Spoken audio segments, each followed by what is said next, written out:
Good evening, YouTube. HeirofCarthage here, and we've got some more team battle goodness for your weekend. In fact, I hope you are having a great weekend. I think it's about to get better. This is a fun battle, and who doesn't need more games in their weekend? No, I do. Anyway, here we go. So this is going to be a High Elves and Chaos. I know, very lore-friendly. Someone in the comments had mentioned they wanted to see some lore-friendly ones. We'll do some. This is not one of those. It's going to be an interesting battle because we have the High Elves led by a Lethanar and a Handmaiden who are turning these Eagle Claw bolt throwers into absolute monsters right now. And they have already put an enemy Bone Giant in a pretty bad hurt. But let's check it out. So the Chaos Warriors, there's a couple of warriors with great weapons, a couple with halberds, and then some Marauders up front. They are led by Archaon, the Ever-Chosen, on foot. He's got piercing bolts of burning, cascading fire cloak, wrath and ruin, fireball. He is looking tough. He will be tough on this matchup. And then for the rest of the High Elves army, there are 4 Sisters of Avelorn on the battlefield, including the Everqueen's court guards. So this is a serious contingent of sisters, and we will see what they are able to do. These ones, of course, instead of having the winter fresh bows, they have the mint green bows here. There are 2 Chaos Knights with lances on the battlefield. One of them is getting itself way out of position over here. The Vampire Counts on the other side here at the front line of zombies, led by Mr. Manfred von Karstein, the original von Karstein in the game, who just took a moonbow to the face. And then we've also got a Terrorgeist over here. And this is why you don't get your knights out ahead of themselves. These guys get netted, tied down with skeleton spears, and shot in the face by a gigantic, yeah, I just said that. A bone giant. Let's rephrase that. Knights with lances, wasted. A very expensive unit to go down that early. Do not throw away Knights with lances. They're a unit that's better in the late game. Gotta hold on to them till the late game if you can at all afford it. Got a Blood Knight here for the vampires as well. There are 2 decent infantry units. Actually, I think 3 in total. We got 1 Grave Guard. No, sorry, 2 Grave Guard, and then 2 with great weapons. So pretty tough contingent for the vampires. The Tomb Kings mostly throwaway infantry. They do have the Blessed Legion of Ptah, and then they've got some Tomb Guard with halberds, making up a second line. A Lich Priest Lore of Life, Light, and then a High Queen Khalida. Now, the initial engagement's going to come with a lot of the chaff infantry of the vampires up against the Chaos Warriors, and then they will be reinforced by the Grave Guard. And this engagement early is going to be really good for Chaos. But as it grinds, you're up against Undead, and if you'll notice the way that the support is playing out in this battle too, Chaos moves forward with the support of Archaon, but a lot of units sit back to protect the Sisters and the artillery. They do have to protect them. I feel like that this frontline engagement is taking place a little too far from the support line, and then if you move the Sisters up to support the front line, you don't have anything to protect the artillery, and you can see the Terrorgeist and the Bats moving in that direction, definitely hoping to make that statement true. And then so that leaves the Chaos Warriors mostly exposed and on their own here. They'll be tough. They'll be able to put down a beating, but I don't know that they'll be able to overcome all of this Undead infantry in the end, because there is a lot of Undead infantry. Now, Archaon's out here trying to make sure that his warriors do just that, and they'll need his help. Chaos infantry, while quite good, is also sometimes quite underwhelming. Gonna be some warriors with great weapons here, moving into position to go support that main fight. There have been a couple of harassment attacks by the Bats, but nothing committed over here. And over here, you're going to see some Sisters of Avelorn do have the Nehekara Horsemen in range, but one of the units of Sisters is not on fire at will, and it looks like both of them not on fire at will at the moment, because this Nehekara Horseman easily in range and could have been deleted, and then that would be one less unit to be concerned with. There's a Wind of Death from the vampires that guts quite a bit of Chaos infantry over here. Does a little damage to friendly infantry, but you know that infantry is always kind of throwaway units anyway. Let's check out where Mr. Manfred's out and see how he did with that. Only 26 kills, so not a spectacular Wind of Death from the vampires. Look at that. Bone Giant's shot blocked by the tree here. Meanwhile, he is taking some very accurate fire. Ooh, that one just got over the tree. Yeah, up there, that Nehekara Horseman does get deleted. These Chaos Knights with Lances need to just stay home. No need to get out into the fight anywhere else, especially because you got Blood Knights over here. The Knights with Lances have no business in a fight with Blood Knights. It would have to be a very special circumstance. Now look at this out here. Archaon now, his support is almost gone. They were overextended. There's going to be a summon of Ushabti on top of the artillery, so a nice disruption tactic by the Tomb Kings. Archaon is heavily overextended here and up against some pretty tall odds. He's only got a few warriors to back him up. He's going to call down one fiery pain rain here, though some of it will hit his few remaining warriors who are with him. But it's going to be a pretty effective piercing bolts of burning. It's going to get a lot of kills up in that vampire fight. He's got 102 kills now, Archaon, but he is out of help and surrounded and definitely in a rough place. And Manfred's hanging out not too far away in a position to potentially help take him down. These Warhounds are going to be thrown in here. They won't do anything versus skeletons. I almost think those units should be held in reserve to fend off the bats or to interrupt the charge of the Blood Knights. They will definitely not pull any weight versus skeletons. Now over here, the Sisters of Avelorn completely delete a Graveguard with Great Weapon. That's good. Those are very expensive units, and if they're going to make themselves worth it, they're going to have to kill some expensive units. Over here, Manfred just gets a just brutal attack on these warriors with great weapons, deletes the entire unit. A spectacular breath attack from the dragon, so very nicely done by the vampire player there. And over here, look at this gutsy play. This Lich Priest, scared of nothing, just runs right into the Sisters and straight into a Lethanar and a Handmaiden. Don't underestimate a Handmaiden. She's not fantastic in melee, but she's decent. You definitely don't want to be a caster coming into melee with the Handmaiden. She's got a very nice bonus versus large and decent against something not very well armored, like a Lich Priest. Not the fight you want to be in. Now over here, some warriors with halberds have come out to try and help Archaon.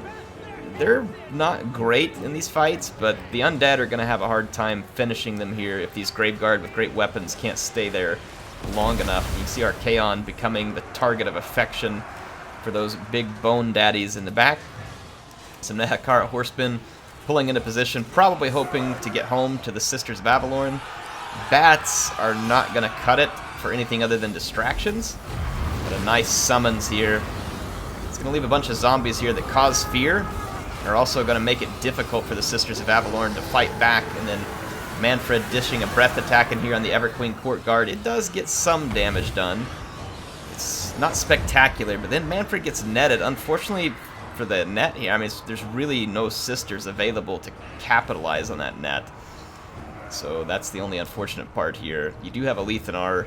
Could get a shot or two in here. We'll see what he's up to. Yep, he's going to drop a Moonbow and do a lot of damage, but he's no pre-patch Marcus Wolfheart, or else that would have been the end of Manfred.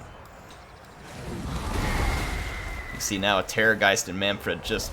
and a White King triple team on poor Lethanar, who really doesn't want to be in melee anyway. I mean, he's decent if you get him up against like a mage or something, but I mean, who isn't at that point? See Manfred taking some damage. He's going to go after a far-flung unit of Sisters that's kind of been forgotten over there. The Everqueen Court Guard now free again, and they're going to get a fire order on the Terrorgeist, looking to dish some damage. The Sisters of Avelorn, though, took a beating in this fight, and they're still taking a beating at the hands of this Terrorgeist, but the Terrorgeist now going to feel some heat here, getting hit with some minty green arrows. Like the dentist of Avelorn here, going to floss this Terrorgeist clean. Probably does need to floss. I mean, there's a lot of gaps in between everything here. It'd be pretty gross. Kinds of rotting flesh. So the Sisters cease fire, at least momentarily, against the Terrorgeist. They're going to have to watch out, because now Manfred's back in town. He can summon things. The Blood Knights are going to pull out and try and stay alive for a little while, and they should. You see Manfred's going to come in here and try and finish up Sister of Avelorn. I can't believe how long Lethanar's lasted out here versus this White King. He is doing some serious work. And despite having a bonus versus infantry, the White King's just struggling to finish a Lethanar somehow. He is tanking in that fight way longer than one would expect. There's just so very little to protect the Sisters of Avelorn at this point. And Manfred is really exerting his will. Now remember that Chaos Knight with lances that we threw away early in the fight? Oh, and I missed it. That other knight with lance did come out and get thrown away against the Blood Knights, so both knights with lances thrown away too early. If those units stay close to this support, a knight with lance is going to be a mess when it's close to these support units. It will not be easy for Manfred or his Terrorgeist to kill. But in this case, without those knights, you see like the zombie summon, knight with lance will clean that up real quick. But since they got thrown away earlier in the game, they're going to pay a price for it here. You can see the Scions of Mathlin and some Marauders trying to keep Manfred busy. Everqueen's Court Guard is stuck in melee. Some of that melee is against Graveguard. You can see a brutal breath attack from the Terrorgeist, nearly halving the Scions of Mathlin all at once. So an excellent attack by the Terrorgeist, which in melee would do very little against the Scions. Yeah, the Court Guards are in trouble. They are in trouble. They're going to need to get out of there. There are a few warriors with halberds coming in. Archaon is still alive. I don't know how long he could stay alive. He is up against a Bone Daddy here who's out of ammunition, and then also Manfred. But Manfred taking some shots from the Sisters of Avelorn. And these sisters are going to have to fall back away from the zombies in order to reposition and fire. There's enough units now, though, that it's going to be difficult for the archers to do their work, and you can see that this Blessed Legion and the Bone Giant going to make sure that the Court Guards don't get to continue to shoot Manfred. Well, they wouldn't have to continue to shoot him anyway. He died. But even with Manfred gone, there's still a Terrorgeist here. So Manfred was taken down. Look at these Blood Knights. They get a bad order here and go just past the Sisters of Avelorn, who turn around. They get a shot straight into the back of them so that their shields don't apply. And these Blood Knights are going to take some pretty significant damage. Fortunately for them, the Terrorgeist kind of bails them out momentarily. They breath attack, and then the Bone Giant and Blessed Legion are able to push back the Everqueen's Court Guards. And of course, Alethanar succumbed to the enemies in the fights over here, just couldn't hold out. And really now all you have is the Scions of Mathlin and some Sisters of Avelorn who just cannot free themselves from all the pursuing units. There's a White King over here, so these sisters are finished. There's really no way out of this fight for them. They're being chased by the archers who are out of ammo. The White King has them pinned down. So this is up going to be a victory for the Undead. So I guess this is what the High Elves get for teaming up with Chaos.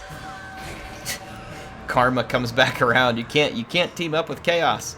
Archaon's the one that like ruined Warhammer Fantasy Battles. He came and ended the world. It can't go on anymore. Comes in and ruins it. So you team up with that guy, and bad karma is bound to come your way. The dude is bad karma for like the whole old world and new world and everything else. Gotta get some good punch and action from the Bone Daddies. Such cool units. Anyway, I hope you all enjoyed this one. It was a fun team battle. A lot of back and forth there that was pretty entertaining. So much potential to damage with these Sisters of Avelorn, and I think it was wasted for two reasons, and I think it turned the battle here. This is just me throwing my opinion at the end, right? Doing some backseat driving. It's one of the things I'm good at, backseat driving, right? Well, it's pretty easy to be good at, but in any case, yeah, I mean, if the Chaos Knights with lances are kept at home, and then you move up the Sisters and the artillery, or like just take that infantry fight just a little closer to your support, and I think that you win this battle, because the Sisters of Avelorn are going to absolutely trash some of the key units on the other side of this. So like, again, you pull that infantry in closer. Maybe Manfred's smart, maybe he stays back and some of the other ones do, but these Graveguard would get shredded by a couple of volleys off those Sisters, and then they can't, lend their weight in that infantry fight, so Chaos wins the infantry fight, and then nothing. See what I mean? Like, I think that the distance between the ranged units and the infantry fight was just a little too far, and it probably cost Praetorian strategy here, as Dunch, Skink, and Holy Zigzag maintained the pressure on the skirmish units, and it paid off in the end. Hey, I appreciate all of them being involved. Let's take a look at strategies kills here. Archaon got some kills, and some, there was zombies in the beginning of the fight, which is why you're not going to see a lot of chevronage on these units despite good kill numbers, but this is a lot of gold right here to not get some major mileage out of. Dutch Skink with his vampires. One fantastic breath attack off of Manfred. A little bit of a failed, what do you call it, wins at death, but otherwise, Manfred had a couple of spectacular moments. A very good breath attack off this Terrorgeist, too. You can see this Graveguard actually cleaned house. This guy's taking home some bacon there. And then you got Holy Zigzag coming in with his Tomb Kings, putting some pressure from range with the Bone Giants, did some damage to a couple of key units, and then just a crap load of fodder units here. And that's really a big deal in this battle. It was a big deal because there just wasn't enough infantry on the other side to cut through all this fodder. So very nicely played by Holy Zigzag as well. Hope you all enjoyed these battles. I love showing them to you. Definitely having a good time with it. Can't wait to show you all some more battles in Total War Warhammer 2. I will be back with some. Got a lot of projects I'm working on coming up, and I'm excited. Very excited. If you enjoyed this content, hey, make sure you go subscribe. Sometimes I get like a ton of subscribers, and then other times it's like a sleepy spell. Probably because I suck, but you know what? If you're out there and you're watching this and you enjoy it, hit that subscribe button and a like for me. Go down and leave a comment. All that interaction helps. Helps me get recommended. And as YouTube is so kind to send me notes, every now and then YouTube will actually like push one of my videos out there, and it'll get like 2 or 3 times the normal views, and then they send you this ironic note that's like, hey, when we recommended your video, you got more views. Yeah, thanks YouTube. Seriously though, part of what helps with that recommendation is when you all are interacting with the video. So if you're here and you're watching this, and there's a lot of you that do, help me out a little bit. Thank you. Appreciate it. HeirofCarthage, signing out.